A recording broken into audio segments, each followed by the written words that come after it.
Hey guys, today we're going to be talking about one of the most beloved characters in the Marauders fandom, one of my personal favorite Harry Potter characters, Pandora Rosier, aka Pandora Lovegood. So the reason I called this video Pandora Rosier is because I really wanted to take a deep dive into the different headcanons out there, one of which is that she's the twin sister of Evan Rosier, the Death Eater. Yeah, it's the Death Eater. But all we really know for sure is that she married Xenophilius Lovegood. So I'm going to split this video. The first half is going to be about canon, Pandora Lovegood canon for sure. And then the next half is going to be about all the headcanons out there because there's a lot. And if you're new to the fandom, it can be kind of confusing. So basically what we know for sure is that Pandora Lovegood married Xenophilius Lovegood. They had Luna Lovegood together. We know that she looked a lot like Luna Lovegood because in the books it talks about how there's a photo of the two of them and they look similar. We know that she went to school about the same time that the Marauders did, so like Hogwarts in the 70s. And we also know a lot about her death, which is devastating. So we know that she died because one of her spells rebounded and killed her. And we know that she liked to experiment with spells. We also know that Luna was there and actually saw her die, because this is why Luna can see Thestrals. And because she liked experimenting with spells, it's kind of implied that she's a pretty curious person. And we know that they lived in their cute little house in the country that we see in the movies and the books. But basically, this is everything we know about Pandora, and she's honestly one of the most interesting characters and intriguing characters, so there are a ton of headcanons out there that we're going to get into. The first is that Pandora is the twin sister of Evan Rosier, which I love this headcanon. It basically means that she grew up with the Sacred 28. She grew up going to the same parties as them. She had kind of like the dark Death Eater family vibe. And we know that she married Xenophilius, so it's assumed that she like eventually rejected that. We don't know how soon she disagreed with them or how that all worked, but I honestly love this headcanon because it means she's part of the Slytherin Skittles, and if you're a part of the Marauders fandom, you already know what this means, but basically it's like the Slytherin friend group, so Barty Crouch, Evan Rosier, Pandora Rosier, Dorcas Meadows, and Regulus Black. And this headcanon supports my favorite headcanon, which is that Regulus Black and Pandora were best friends, which I love. This is a pretty common headcanon, basically accepted as fact. So basically what this means is they would have grown up going to the same parties, the same events, would have been in the same friend groups, the same family circle, because they're part of the Sacred 28 together. So like the Blacks and the Rosiers probably would have been in the same circles.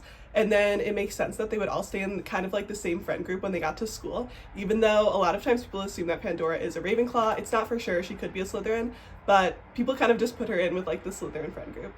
Another thing they have in common is even though they both grew up with the Sacred 28, they both ended up rejecting it, but kind of in subtle ways. Actually, the ways weren't super subtle because obviously Regulus destroyed a Horcrux and Pandora ended up marrying Xenophilius, but what I mean is I don't think they were loud about it at the time growing up. I don't know when their perspective changed or if it was early on, how that all worked, but they're not like serious where they're just gonna like blow up the entire family. They're more like undercover about it, you know?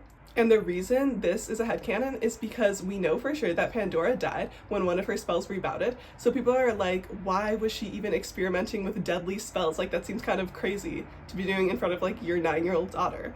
But people have a theory that the reason she was doing this is because she was actually trying to destroy the locket. So people think that after Regulus gave Creature the locket and instructed him to destroy it, Creature figured out that he couldn't destroy the locket himself, and so he actually took it to Pandora to help him, and that's what she was doing when she died. She literally died trying to destroy the locket, and I think this makes a lot of sense. Honestly, out of all the headcanons out there, I really love this one.